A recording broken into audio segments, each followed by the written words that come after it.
All right, well, it looks like we slowed down a little bit. I'm sure we'll still have some folks trickle in as we go through, but we'll go ahead and get started. Welcome to, I forgot to update the date on my opening slide here, to our February edition of the Student Employment Q&A Session. We have, like I said, quite a full agenda today. We're going to talk about some upcoming student employment training that we will have available for our supervisors. We are also going to talk about the updated student employee remote work policy, which will take effect at the end of this semester. And we have a guest panelist, Knycos Ferguson from ITS, to join us to talk about some things that are very important for our student employees, including employee accounts, uses for the RSC, and some other very exciting and important topics that will be very, very good to brush up on if you heard them before. I know we have a lot of new folks who have joined the student employment program over the past couple months, hiring for student employees. So I just want to quick touch base on who your student employment team is here, because we've seen a lot of new faces come across, a lot of new names come across on our hiring paperwork. And so you probably really don't know who we are. So we are your student employment team. Myself, Rachel Nemeth, I'm the Associate Director. I oversee the Student Employment Office, and I am also responsible for processing all graduate assistant hires. So all of your GAs, your GTAs, they come directly to me. Amanda Henry is our Assistant Director. She is responsible for new supervisor training, as well as managing RIT Career Connect. If you have any Career Connect questions, you can send them directly to her and she can help you out. And she really just handles a lot of the general questions that come into our office and in troubleshooting. Lilith Christopher, she is our Senior Student Employment Assistant. She also specializes in our international student hires and inquiries. Questions about the I-20, the visas, things like that can go to her. Lakeisha Breedlove, our Student Employment Assistant, she processes quite a bit of the hire forms that come through our office, and she is always available for general employment questions. And Alexander Roche is our staff assistant. He manages the front desk. He is the person that answers the phone, responds to emails in both department emails, and escalates issues if need be. So we are your student employment team. If you have questions, you can reach out to us at any time. General inquiries can go to our studentemployment@rit.edu email address. And so we'll just get right into it. Because we know we have a lot of new supervisors out there, we have seen some challenging hire forms come across over the past couple of weeks. So we have a Student Employment 101 training scheduled through the CPD for March 2nd at 2 o'clock. Registration for that is done through Talent Roadmap. So if you are new to the student employment program, or you feel like you need a refresher, this is a great session to go to. Amanda really gets into the nitty-gritty of, hiring, the employment laws behind what we do, why we do what we do, and helping you out to process your hire forms. So you can go ahead and get registered for that through the Talent Roadmap. There's, I believe, still like 27 seats available for that session. So go ahead and get yourself registered for that. In addition to that, next week on Wednesday at 1:30, which is our normal Q&A time slot, we are going to offer a student employment overview via Zoom, very similar to this session. But what we're going to cover is navigating our websites, hire forms, where to find them, how to fill them out, what information is absolutely required and what is optional. Understanding the payroll schedule, the start of a pay period, the end of a pay period, when payday is, and when we are actually restricted from processing any hire paperwork. So we'll also cover a workflow, when it's okay to send in hire forms, what you need to ask your students before you hire them, things like that. So this will be a really great session for anybody who had any challenges in these first couple weeks of the spring semester with hiring. We're really it's gonna be a hands-on walking right through our website, where to find everything.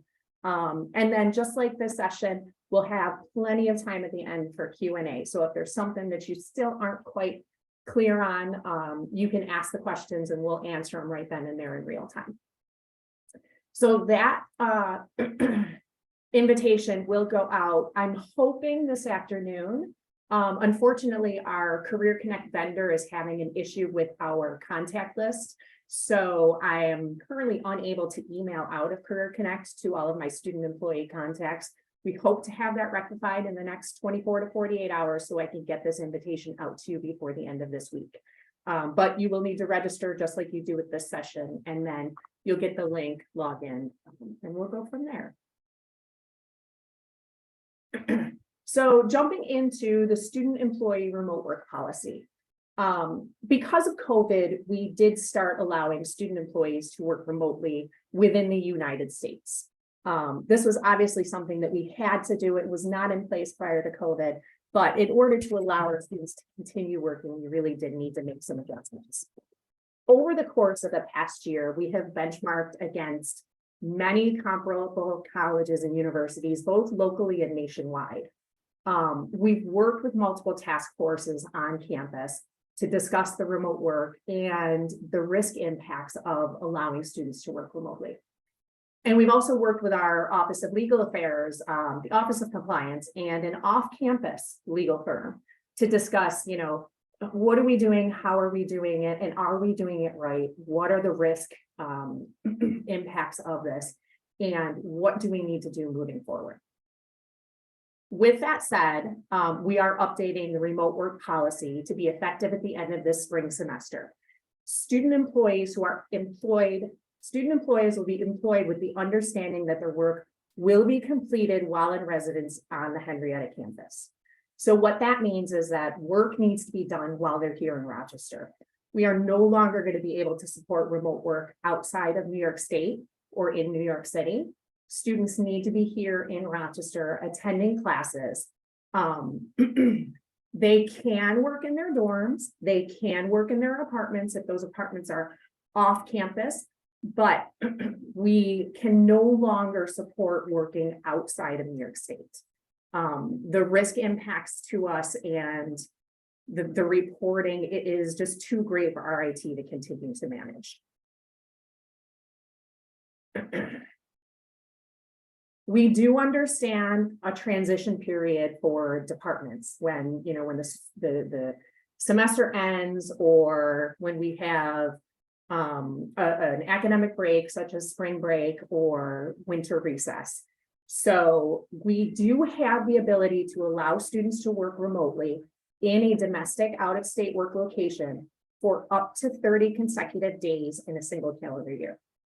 What this means is that during spring break, if your student worker is going home and they still want to work for you, you can allow them to work during that short time frame without reporting it to us. We just cannot allow it to go beyond 30 consecutive days.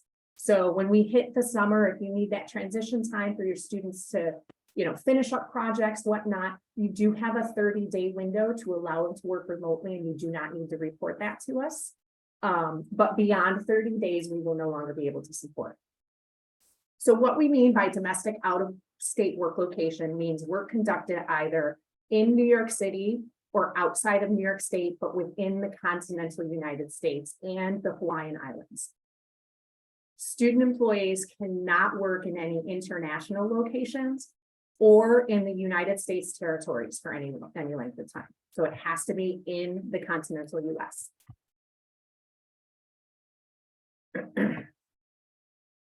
Graduate assistantships have been provided a exception policy.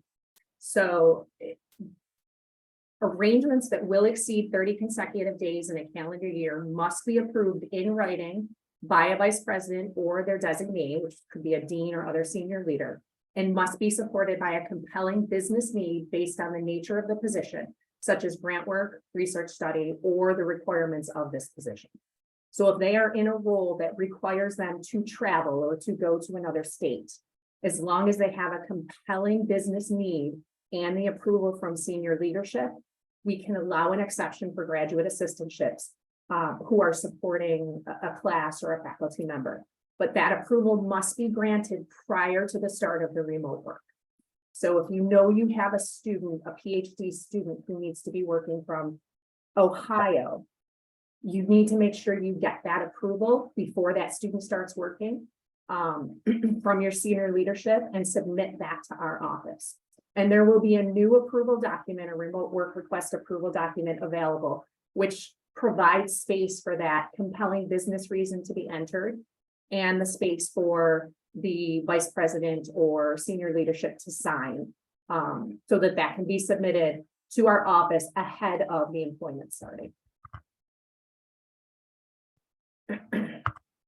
So that was the end of my session. I'm going to turn this over to Knycos now. I will stop sharing for now, Knycos, so that you can go ahead and jump in. And then when we come back after Knycos presents, we'll get into some Q&A. Good afternoon, everyone. Excellent. Good afternoon, everyone. My name is Knycos. I'm with the RIT Service Center and ITS. And we wanted to kind of touch base with some things that questions have come up that we've seen in the RIT Service Center and some changes we have seen challenging for some folks as we've moved into our different management of student employees and kind of changing our accounts and how we access them. The one thing we want to harp on is student employee accounts. What do we use them for? Why do we use them? And what's the benefit of having them? The biggest benefit of having them is that you can get a separation from their student account and their employee account. So that allows you to actually be able to email a direct account, ensuring their document access, file share access is tied to the account they're working with for you, and allows you as a sponsor to control access to that account if need be. So we've got two portals set up. We've got help.rit.edu, which takes you to the RIC portal, where you can set up an RIT account by just searching for it. And it comes up with create an RIT account.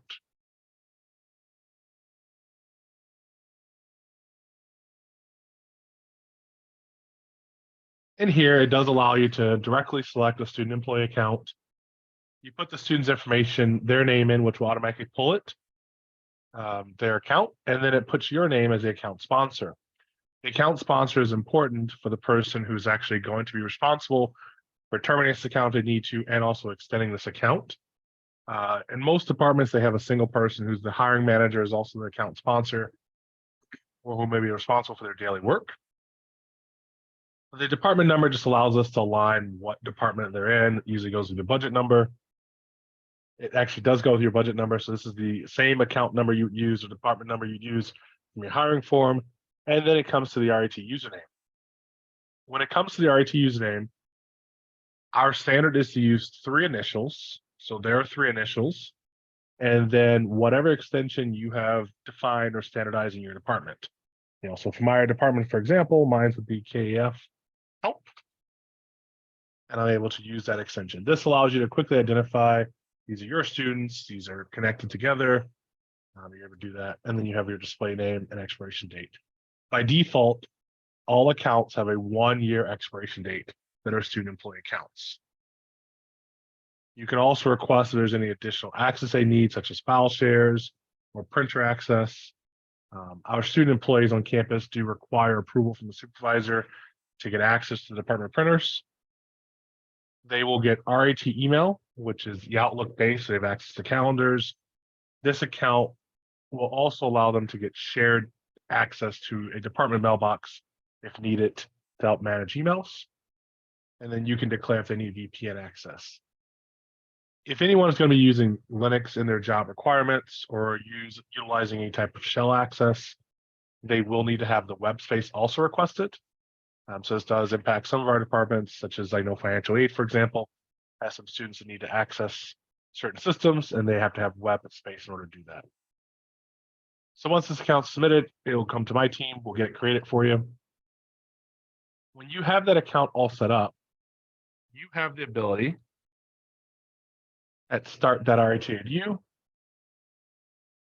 to automatically extend the account or expire the account and change what the account does. Well, that student, I'm sorry, not change what the account does, but what access they have. It's not loading for some reason. Give me just a second. Apparently Start wants to have its own 15 minutes of fame here.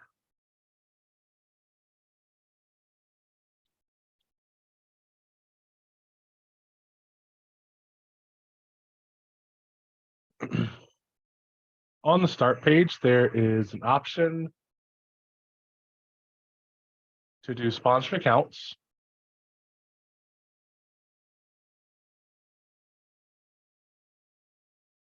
And this will show you all of your active and inactive student employee accounts. There's an option here where I was able to change to hide my inactive. And it allows me to extend their account by renewing it. It'll extend it out automatically for a year. I can also expire it now. So if I have an employee that says, hey, thanks for the time, I'm done working, or you've decided they're no longer going to be part of your team, you can expire them. By expiring them, it will do same day expiration. And will actually cut off their access. Again, this allows you to control if they have access to your file shares, if they have access to your department emails. When expiring the account, they lose all of that access instantly, which allows you to protect your team, protect your department, and ensure the data is maintained and secure.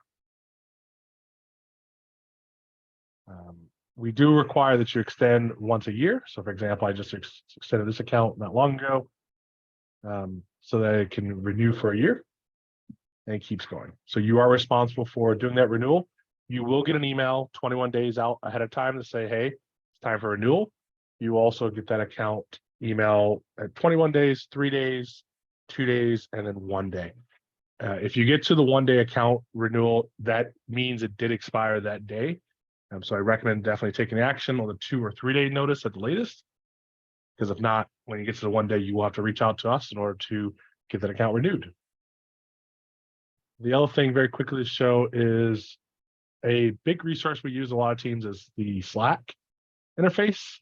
Students are familiar with it because they're using it for their classes as well.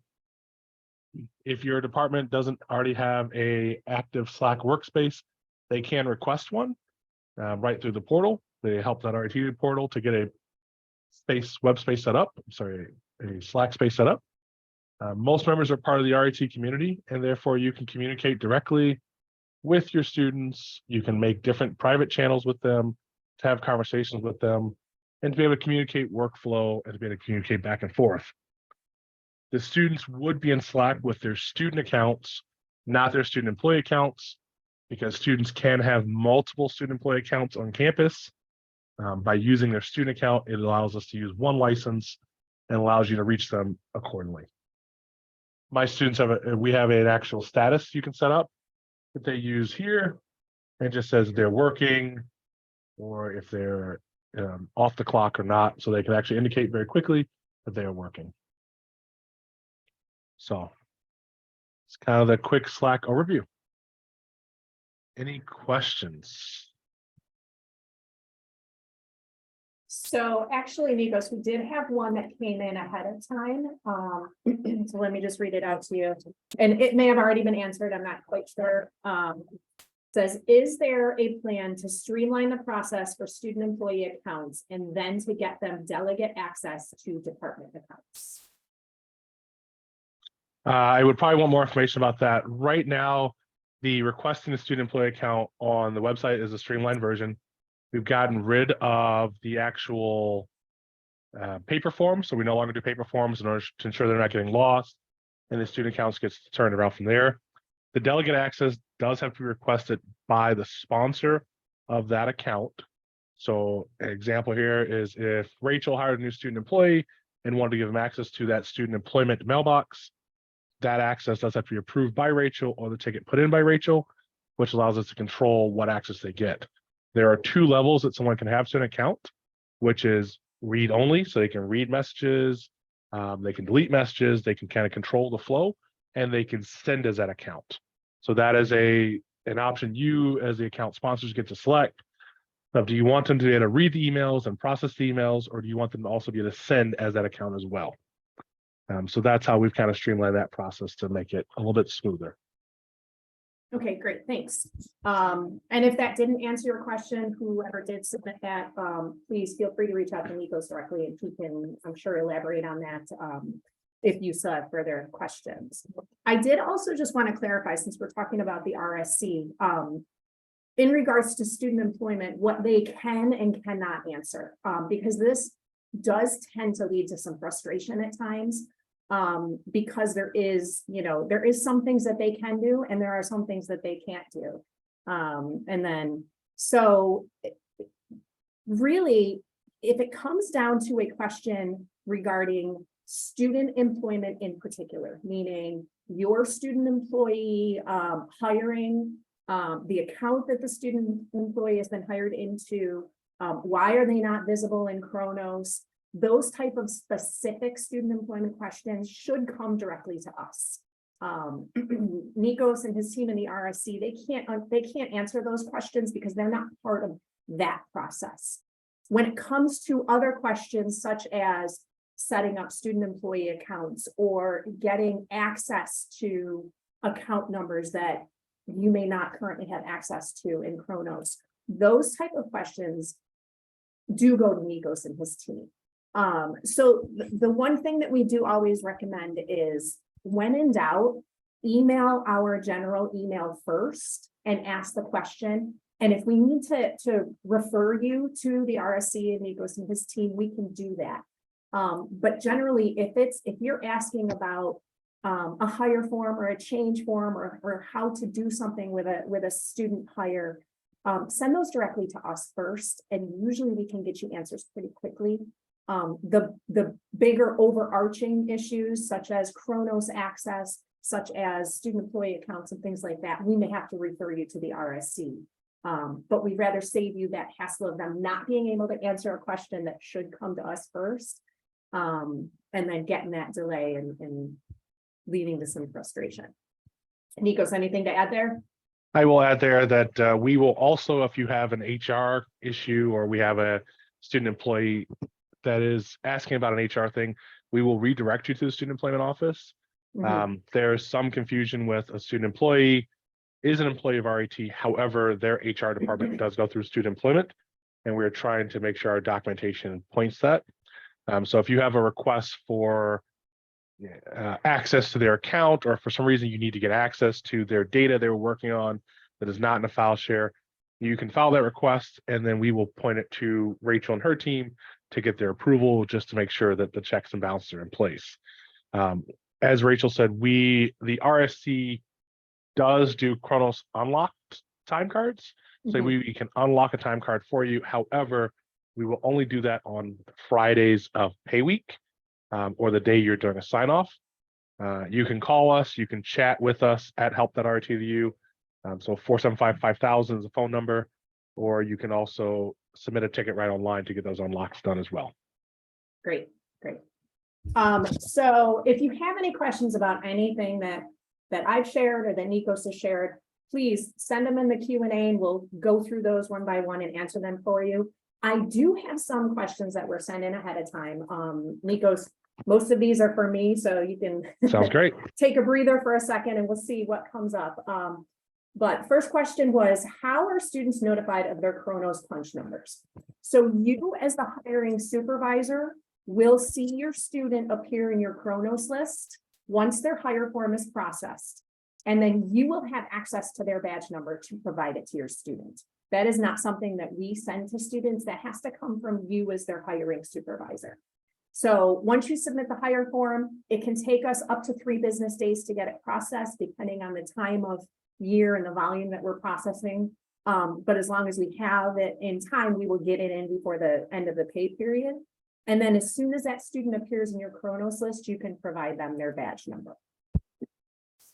The next question, I hear that an I-9 at RIT can expire. What are the reasons for an expiring I-9? So really the one reason that I-9 excuse me, would expire is if a student has not worked for a year or longer. If there is a gap in employment of 1 year, then their I-9 is expired and they do have to do it again. And this does happen frequently with students who go on a double block co-op or who study abroad and then maybe go on co-op. If for any reason they're not here for a year working, then they will have to do an I-9 again. We need access to either the payroll schedule or Chronos schedule mid to late August to do annual GTA hires. I 100% agree with you. This past year, we did have an issue with the Chronos and payroll schedule because of the one payroll program that was supposed to be launching at the beginning of the year. So there was a delay in getting us that schedule this year. We don't anticipate that delay going forward. We do push very hard to get that schedule from the Chronos and payroll team by early August. Our goal is to get it by August 1st. And we really do, I don't want to say hassle, but hassle payroll to get it in a timely manner because we know that you need it. So we will work hard to get that for you. Unfortunately, it does not come from us. So we are reaching out diligently to try and get that on time. This is a great question. What information are students given when they have to set up their I-9 appointments? Are they told the documentation that they need? So the answer to that is a resounding yes. When students, and I actually have a couple slides that I put together to share regarding this. So this information is on our website in the student side of our website. And this will tell students what they need to do in order to get an SEO card, how to make an appointment, and then a link right out to the USCIS website that tells them what the acceptable I-9 documents are. So students can quickly go to our website and see this information, click on the link, and figure out what it is that they need. Additionally, and I don't know if anybody can see me, but during the resource fair, we handed out about 1,000 of these student employment packets. And what was included in these packets is information regarding student employment. And we put them together very strategically so that on the very back, there was a document that says,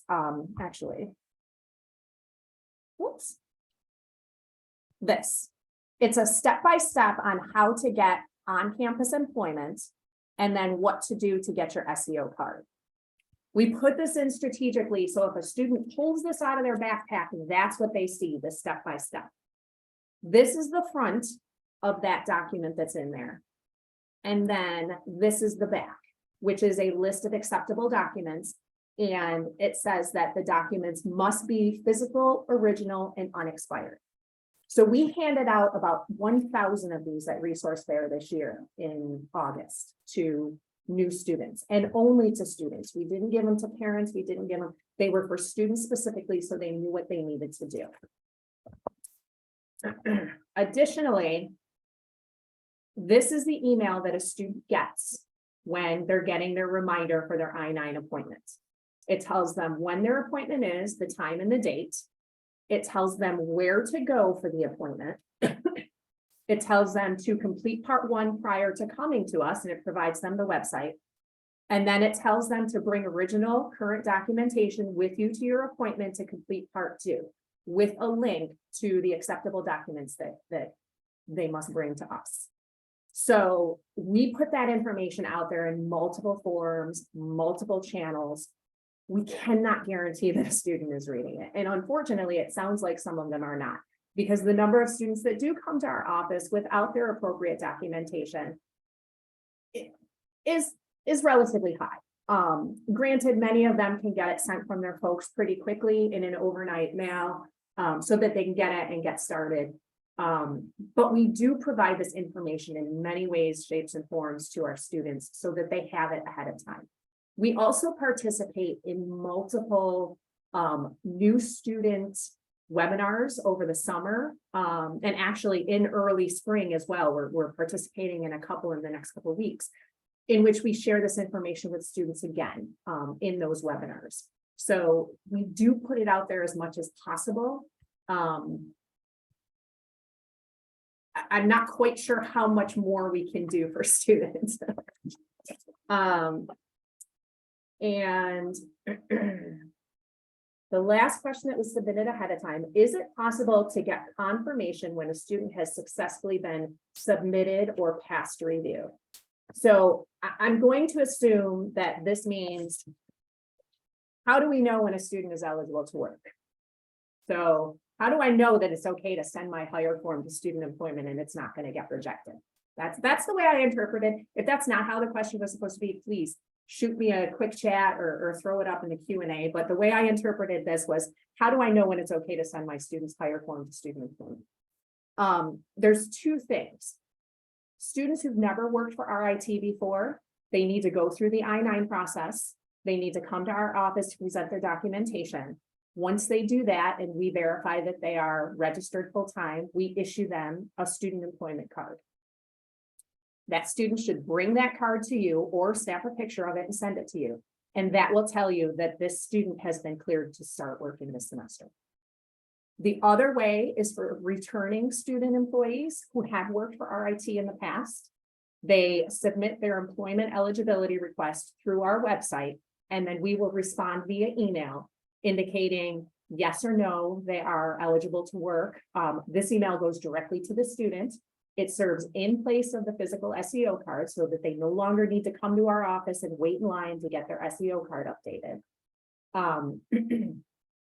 And they can send you that email that says, yes, I have been cleared to work spring semester. So if you haven't seen either an SEO card or an email that says they're cleared to work, you shouldn't be sending hire paperwork to our office. Once you see that from your student, then it's okay to send us the hire paperwork and we will get it checked in and processed. So that was the end of the questions submitted ahead of time. And I do see we have a few. Okay, so this is a great question. I have a student who asked why a real ID wasn't an accepted document when it has similar requirements to get a passport. I said it was most likely New York State law policy, but I just want to confirm that. Actually, the real ID, which is the New York State enhanced driver's license, for lack of a better term, it is a List B document. It is an acceptable document, but it needs to be accompanied by a List C document as well. So it is acceptable, but acceptable as a List B. It is not considered a List A. List A is the passport card. I'm going to pull my list back out. This passport card are the ones that we see most often. Passport card, permanent resident card or alien registration receipt card. And then it gets into the foreign passports and all of the things that need to go along with that. But the New York State enhanced driver's license or the real ID is a List B document. Just to add to that, Rachel, what determines what list they are is a federal policy. So federal government has said that enhanced IDs, real IDs are only a List B, so we cannot accept them as a List A, even though it does have those similar requirements. Great, thanks, Amanda. Rachel, could you please slow the slide that was before the original document slide? So let's see. The step-by-step, I'm hoping this is the one that you wanted to see. Here it is. And I can leave that up so that everybody can take a look at it.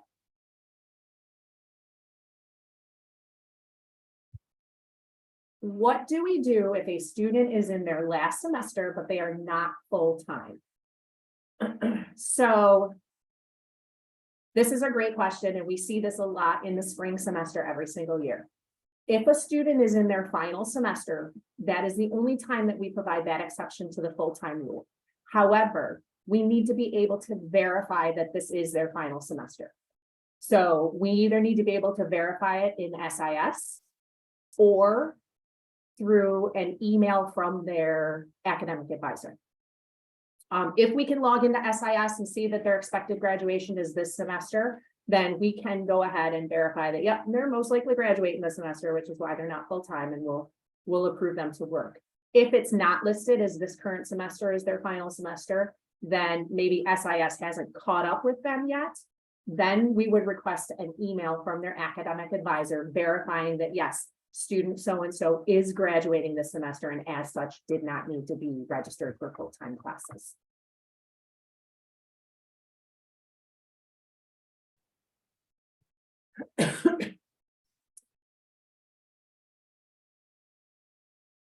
This is a good question. If a student does work less than 30 days remote in New York City or out of state, do we still have to pay them the minimum wage in that state or area? So because it's under that 30-day, we are not reporting it any longer. And we have clarified this with our Office of Compliance and with other folks that because it's less than 30 days, the risk is mitigated. We are not going to report it. We are just going to leave it at that 30 days and then the student ceases working. So since we are not reporting it, we are no longer making any adjustments to work location, to wage or anything like that. Now, if that does, it doesn't mean that that can't change. But as of right now, 208 on February 8th, that's what we have been told, and that's the way that we're going to operate. These are great questions, and I appreciate them.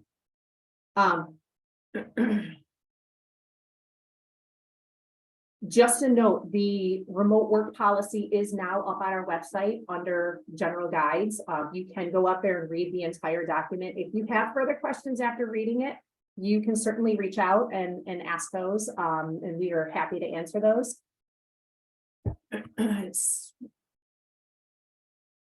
I have one item that came in the chat, and this is a great suggestion. Thank you, Alex. We should mention that international students do need additional documentation when they complete their I-9. We do get some students who are frustrated when they come and they don't have all of the documents required, because it is difficult to understand from this list of acceptable documents exactly what they need. As a student, an international student completing an I-9 needs their I-20. They need a physical copy of their I-94, which means they need to print it and bring it to us. They need to bring us their visa, whether it's an F1 or J1, and their passport. If they are a J1 visa holder, then they also need an additional document. They need a work authorization letter from their sponsor. So whoever sponsored them to come to RIT is the person that provides them this sponsor letter. And generally, the sponsor needs to verify that the work that they are doing supports their academic program. So F1 visa holders need their I-20, their I-94, their visa, their passport. J1 visa holders need their DS 2019, their I-94, their visa, their passport, and their work authorization letter from their sponsor.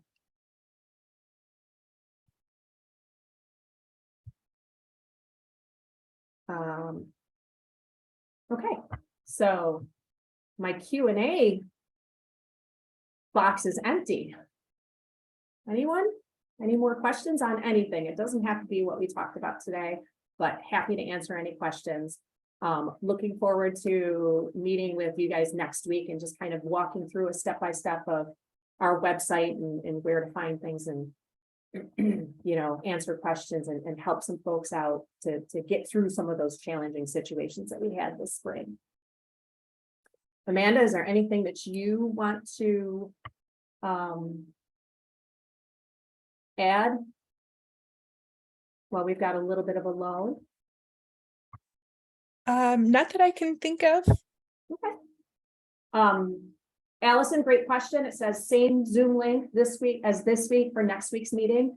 I'm actually going to send out a registration email within the next 1 to 2 days, as soon as RIT Career Connect fixes their little contact list issue that they have right now. They're not letting me email my contact list right now. So once we get that fixed, we will send the registration link out to our contacts. You'll be able to register and then you'll get the direct link to log in.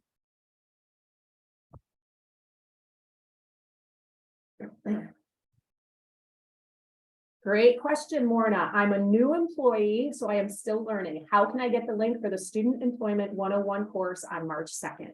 Amanda, can you by chance throw that in the chat? Yes, I can in just a moment. Excellent. Give her just a minute to locate it and put it up there, and then you can use that link. Amanda will be presenting. I will be assisting her. And it's always a great session, lots of great information. Bring your questions because we love to answer them. Knycos, anything to add? Well, we've got a bit of a lull in the Q&A.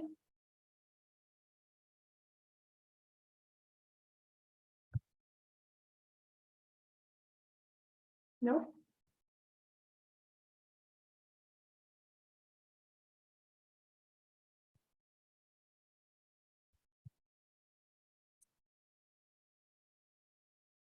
There's no questions. There's nothing in the chat. I'd certainly be happy to give you back 15 minutes of your time, but I don't want to take away from anyone who might have any questions. So we'll give it another minute or two. And if we don't get anything in, Knycos, there you are. Anything to add? No, nothing to add. Technology challenges. It's what happens when you play with technology. No, nothing to add. I'm always willing if anyone has more questions from the ITS side or the RSC side, feel free to Slack me or my phone number is available, or my email. So feel free to reach out and I can help you with the ITS and the RSC side of stuff. Okay, and I see our numbers are starting to go down, so we'll go ahead and call it good for the day. Again, please take a moment to go out and take a look at that remote work policy listed on our website. Happy to answer questions if you have them. This doesn't impact anybody who's currently working remotely for you, but heading into summer, this will be effective at the end of this semester, and then heading into summer and into fall. So any questions, feel free to reach out. Otherwise, have a great day and look for that invite to next week's student employment overview session. Thank you, Knycos, for joining us, and thank you to our interpreters for providing your service. We'd love to have you. And oh, Amanda just threw up the link to I had a link. CPD. Yeah, to CPD. Once you're in there and you log in, you'll be able to find the Student Employment 101 course. I just can't find the direct link right now as we start to lose people. So I wanted to at least get the talent roadmap link in there. Perfect. Thank you all for having me, and I'll see you next time. All right. Thanks, everybody. Great. Have a great day.